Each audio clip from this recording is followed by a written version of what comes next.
There's something quite alluring about illusions and trickery.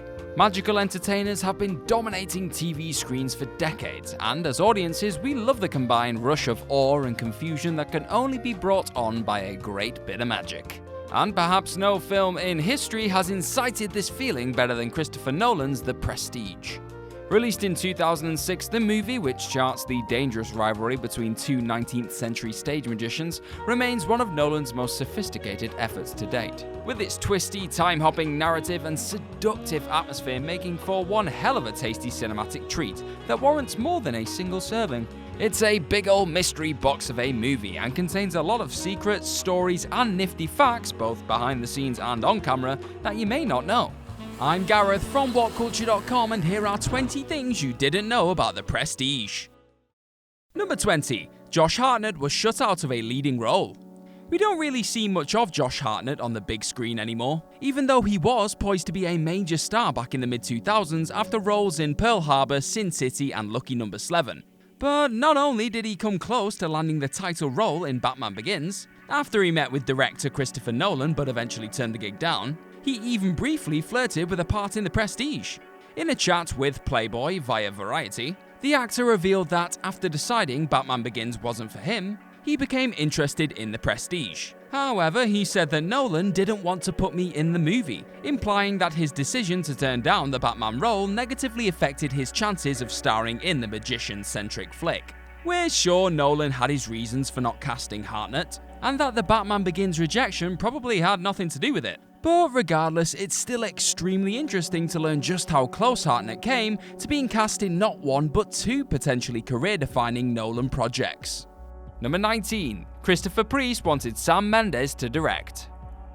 Author Christopher Priest had his own ideas about who should transform his book into a movie, and his original choice for director surprisingly wasn't Christopher Nolan. Priest actually wanted Sam Mendes to helm the film before Nolan came on board. In the project's early days, Priest received directing offers from both Nolan and Mendes, and was going to select Mendes until Nolan changed his mind by sending him a copy of his first film, Following. It's understandable that Priest initially wanted Mendes. I mean, look at Skyfall, Spectre, and most recently 1917. But it's difficult to imagine anyone other than Nolan having made this particular film. Number 18. The conflict of the movie is spelled out in the opening two shots. The Prestige is littered with subtle hints that foreshadow its twist ending. From the young boy at the magic show asking where's his brother, to Sarah Borden telling husband Alfred that she knows what he really is. But one that a lot of people don't pick up on is the fact that the first two shots of the film literally spell out its central conflict. After the company logos, the first thing we see is a load of black top hats lying in a forest, which is instantly followed up by a shot of two birds chirping in a cage. The many, many hats are a nod to the many, many clones that Robert Angier uses to try and best Borden's trick, while the two identical birds are a reference to the fact that Borden is actually a twin. Nicely done. Number 17. Christopher Nolan begged David Bowie to star. Christopher Nolan is one of the most respected directors in all of Hollywood, and his projects are highly sought after by actors, composers, and other filmmaking talent. Generally speaking, he can kinda get who he wants, but back during the development of The Prestige, he didn't have quite as much muscle as he does today. And as a result, the filmmaker had to beg David Bowie to come on board and play Nikola Tesla. After Bowie passed away in early 2016, Nolan shared a few thoughts about the famed actor and musician, revealing that he initially turned down the offer to appear in the film. Nolan then begged Bowie to accept his offer, believing that he was the only man on Earth who could play Tesla in this magical, excuse the pun, way.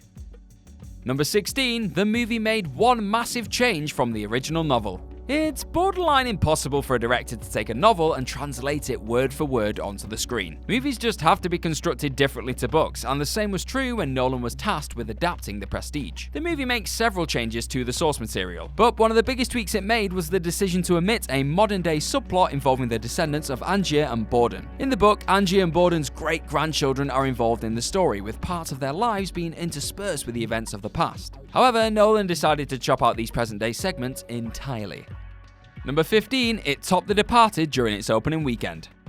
On top of sharing a birth year, these two movies also share a history at the box office. Opening in October 2006, they were financial rivals for several weeks. And while The Departed made the most money overall, Nolan's film during its opening weekend just beat Scorsese's effort to the top of the box office chart. On the weekend of the 20th to the 22nd of October in 2006, The Prestige made $14 million, a fraction more than The Departed's $13 million. From here, the two are pretty much tied for the next few weeks, with $9 million the following weekend and $7 million the next. It was an entertaining race between two fantastic movies, but they both dropped down the chart when Casino Royale and Happy Feet took over cinemas in November. What a time to be alive! Number 14. Julia wasn't resuscitated because CPR hadn't been invented yet.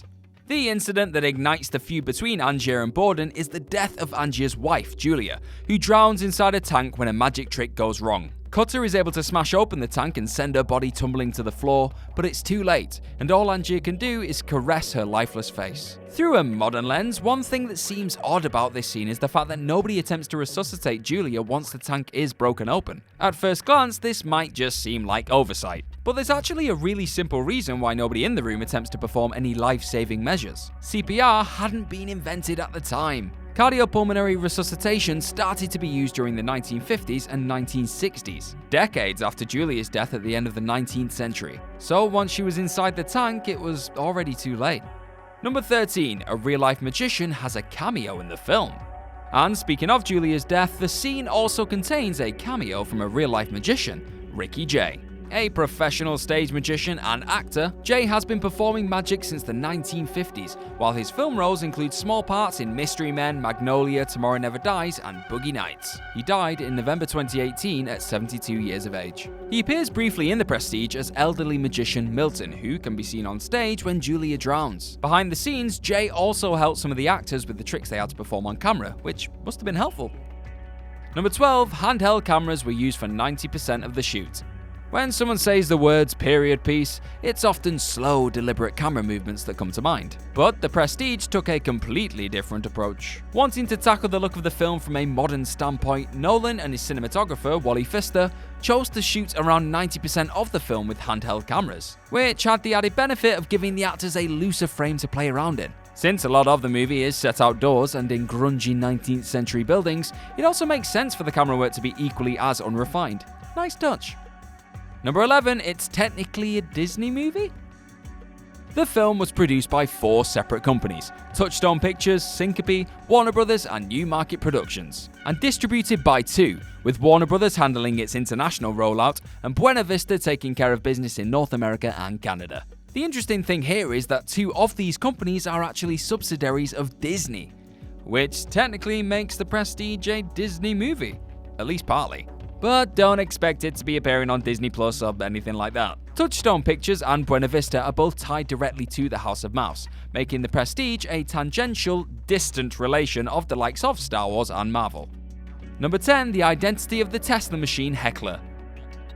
Midway through the film, there's a scene in which Tesla's assistant, Ali, shows off his boss's alternating current machine to a crowd inside London's Royal Albert Hall. Unfortunately, the demonstration doesn't go very well, and Ali is forced to leave the stage when the machine starts to crackle and whir violently. But before the scene ends, the camera focuses on one particular heckler in the audience, who shouts things like, "Does that look safe to you?" and "This thing is gonna blow." At first, you might just think he's a random citizen who's fearful of Tesla's machine. But later in the film, this same man appears again just before the scene where Angier finds Tesla's burning home, referenced as one of Thomas Edison's men. So he wasn't just a random heckler after all. He was working for Edison the whole time, and his yells of concern were actually just a way for him to try and discredit Tesla, Edison's biggest rival. Number 9, it was the last Nolan film to be scored by David Julian. Christopher Nolan likes to work with a close circle of collaborators, from actors like Michael Caine and Tom Hardy to his former longtime cinematographer Wally Pfister. All the way back in the 1990s, Nolan started working with a composer called David Julian, a skilled musician who then stuck with the director through every single one of his features from 1998 onwards, Batman Begins aside, with the two finally separating after their work on The Prestige. Since The Prestige, Nolan's go-to composer has been Hans Zimmer, but Julian hasn't exactly been down in the dumps the whole time. He's worked on some great movies like The Cabin in the Woods and Eden Lake, while also scoring both Descent films, and remains active to this very day. Number 8, Nolan didn't do much research into magic tricks. Nolan is a very meticulous filmmaker, finishing his shoots on time and within budget, and generating very little waste footage or deleted scenes in the process. So it might surprise you to learn that he didn't do much research into magic and illusions, and in his own words, a lot of the tricks in the film were just made up. During an interview to discuss the film, the director was asked about how much research he put into finding out how tricks were done, replying with, "I'm not a big one for research," and adding that the movie made a lot of that stuff up. Since the film isn't really about the ins and outs of traditional magic tricks, there wasn't really much need to research that area too heavily. And by not knowing, Nolan basically freed himself up to portray the magic in the film in any way he wanted to, or the way that worked best cinematically. Number 7, unlike Hugh Jackman, who ended up in a sex shop with David Copperfield. On the other hand, one person who did do a lot of research into the world of magicians was star Hugh Jackman, only it didn't really work out the way he expected. After he was cast, Nolan encouraged Jackman to do a bit of digging into magic and illusions, telling him to go and watch a David Copperfield show along the way. Jackman did just that, and even got some one-on-one time with Copperfield himself. Only it wasn't the most normal of encounters. Hugh Jackman and David Copperfield eventually walked into a sex shop together, and the latter performed the former a private magic show. You can't make that stuff up. Number 6, it was Hugh Jackman and Scarlett Johansson's second magician movie of the year. Bizarrely, The Prestige was the second movie in 2006 that starred both Hugh Jackman and Scarlett Johansson. And even more bizarrely, it was also the second one that involved magicians and magic. Released a few months before The Prestige, Scoop was directed by Woody Allen and follows Johansson's character as she investigates the murder of British journalist Joe Stromble. Along the way, she enlists the help of magician Sidney Waterman, and the two try to crack the case by searching for evidence that Jackman's character, Peter Lyman, committed the crime. It's not a very good movie by any means, and it didn't really involve magicians anywhere near as much as The Prestige did. But it's such an odd coincidence that we thought we'd give it a mention here. Number 5, the script took 5 years to write. The Prestige is, to put it lightly, a very complex movie, and as you might expect, it wasn't an easy nut to crack on a story level. In fact, it literally took years to get it right. Nolan started writing the script somewhere around 2000-2001, bringing his brother Jonathan on board when he became wrapped up in the production of another movie, Insomnia. From here, the siblings spent 5 years hashing out the story and bringing its many layers together, finally completing the script on the 13th of January 2006. Even then, they couldn't exactly take a break because the film went into production a mere 3 days later. Whoa, that's a quick turnover. Number 4, the initials of the main characters are hiding a secret. Christopher Nolan loves playing with the names he chooses for his characters. For example, there's a cool secret behind the character names in Inception. While The Prestige is based on a novel and thus the director already had his character name spelled out for him, there's still a nifty little magic-related Easter egg that reveals itself when you combine the initials of the two main protagonists. Alfred Borden is AB, while Robert Angier is RA. Put those together, and what do you get? Abra, the first 4 letters of abracadabra, a word used by magicians when performing a trick, abracadabra. Number 3, Christian Bale didn't learn a single magic trick during the shoot. One of the actors who the aforementioned Ricky Jay worked with was Christian Bale, with Jay helping him with certain parts of the tricks he needed to perform on camera. It must have been awesome to have a skilled magician like that in his corner, right? Well, not really. According to Bale, he didn't learn a whole lot of magic at all. Reflecting on his time shooting The Prestige, Bale went into detail about the relationship he had with Jay, stating that the magician was such an ardent professional that he didn't want to give away any major tricks of the trade. He stated that they would show me the beginning of a trick, they would show me the end, or they would show me the middle, but they would never show me all 3. I came out of the whole thing having no clue how to perform any magic trick at all. Conversely, Bale also stated that Hugh Jackman worked with some other magicians who were much more liberal with the information they dished out. The lucky sod. Number 2, it's one of Christopher Nolan's worst reviewed films. Whenever you see a ranking of every Christopher Nolan film, it's rare for The Prestige to be outside of the top 3. It's regarded as one of the director's very best efforts. Yet, oddly, it's one of his worst reviewed films in terms of its Rotten Tomatoes score. His highest rated effort is The Dark Knight at 94%, while his lowest rated is Interstellar at a still very impressive 72%. And The Prestige at 76% is his second lowest score. Now, a lot of directors would kill for a 76% Rotten Tomatoes score, and it's by no means a terrible number. But it's just interesting to note how the subjectivity of film can lead to review scores that might seem a little low. Number 1, Jude Law was in the running to star.